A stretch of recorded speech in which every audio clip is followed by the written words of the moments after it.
Good morning. You're seeing me before my coffee. I did some things yesterday, including made a lot of videos, including shooting my this beautiful old Bear recurve bow I've had since I was, I don't know, 15 maybe, the Bear Black Panther. 52 inches, 40 pounds.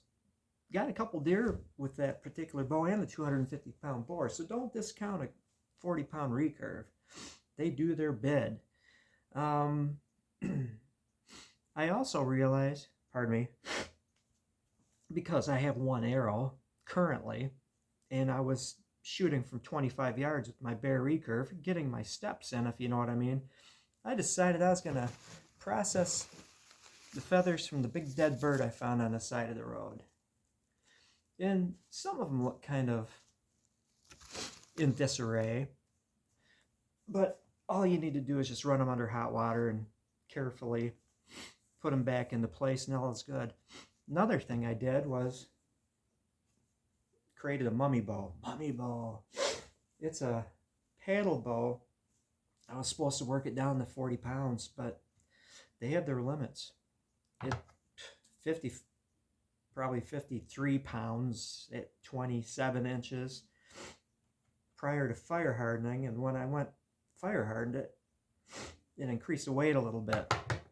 And what I mean by limits is there's limits. Upper limit.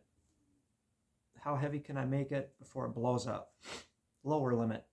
How much can I reduce the weight before it just is too thin and just isn't a bow anymore? A bow-like object that can't throw an arrow. And I can't, this particular one, I could not bring it down to 40 pounds without ruining it, and it's a beautiful shooting bow. I didn't even need to rawhide back it, but I like rawhide backing. It's good insurance.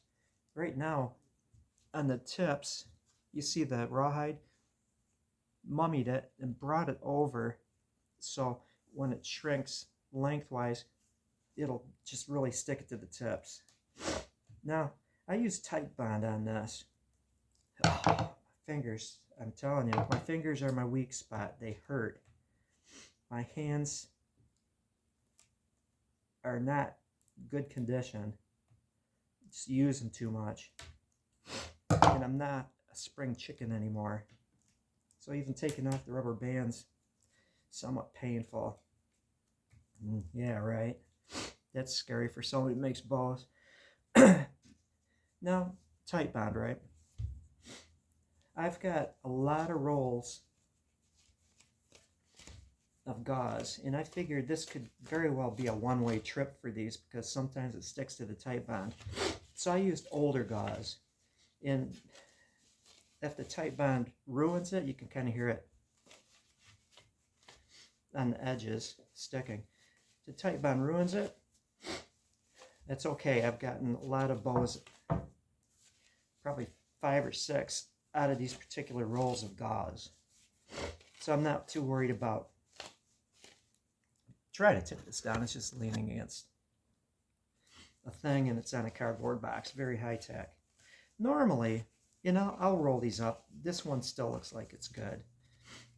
Usually I roll them up as I unroll them, but it takes extra time, and I don't want to tie you guys up.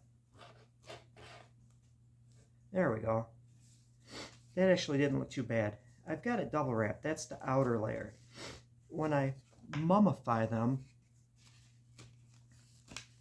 I'll put one on looser because I don't want to shift the rawhide on the bow, so it's tight enough to hold it down, but it's not so tight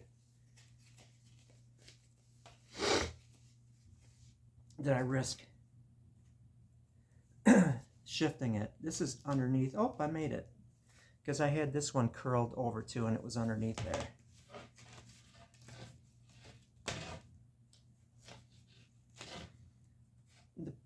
Yeah, that tip, it kind of curled up a little bit, but that's okay. The purpose of the rubber bands is to hold it tightly into the string grooves.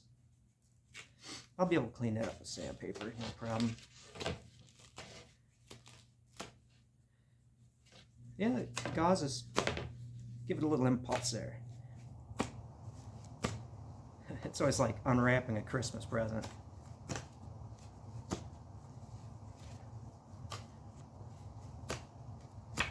Yeah, this gauze still okay. I will roll it up. I'm not really into wasting materials. But I bought a bunch of rolls of this.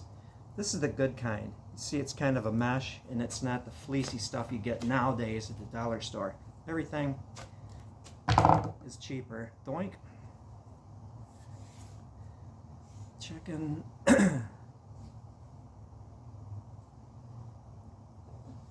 The edge is even. Nice.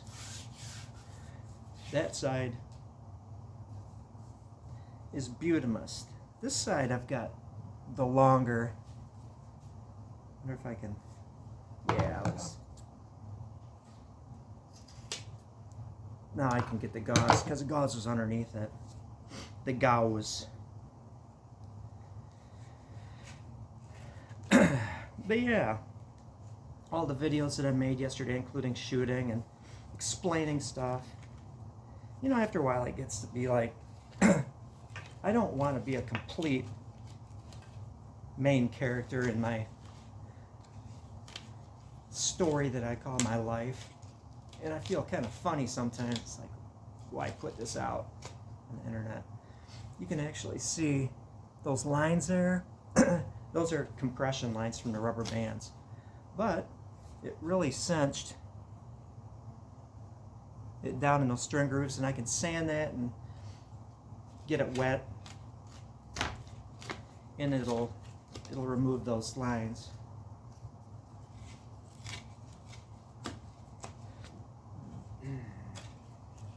Something exciting. You wait, go to sleep, looking forward to taking that gauze off, whatever it is. The sinew back bow, you have to put it back on, but you get to look at it in the morning. Or taking the gauze off of a rawhide back bow.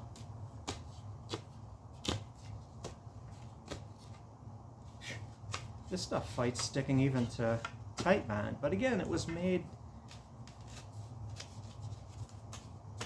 to be put on wounds and not stick.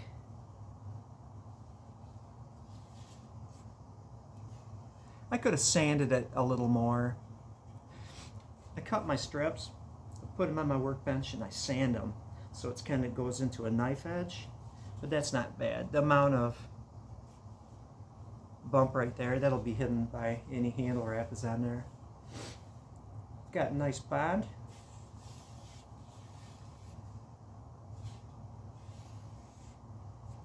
Then went a little further down the edge on this. That's not perfect, but it's definitely good.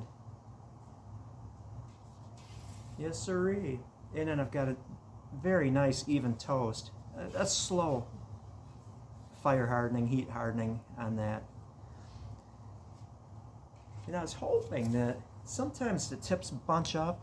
It bunched up a little bit on the end like that, but that's actually pretty good. When it's sanded and finished, it'll look good. And that's that. Reaching over here. Jesse's bow. I'm going to pack this up and mail it off.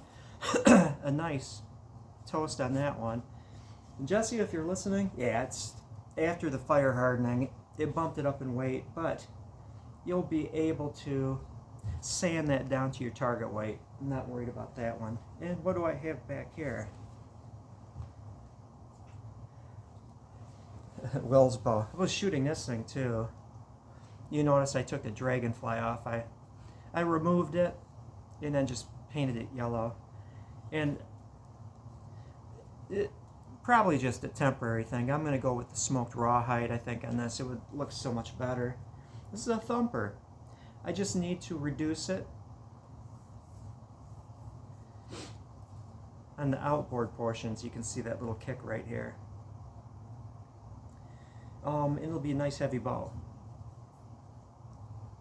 Yeah, this is going to be smoked rawhide. Or not smoked rawhide, but smoked buckskin.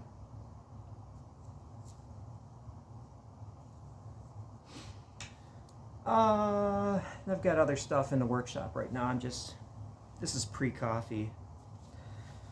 But that was my morning. I'm pleased. Do I need to rewrap the rawhide? Probably not. It dries faster on the edges than it does in the interior, so it's pretty much sealed down on the edges, and if this stuff wants to shrink a little bit more in the inside, it won't be able to because the edges are done. So because this was a failed attempt at making a 45-pound paddle bow, that one is unclaimed. That is a free agent. It could be painted in any design one would wish. Think about it. It's going to be in the mid-50s. It's a nice bow.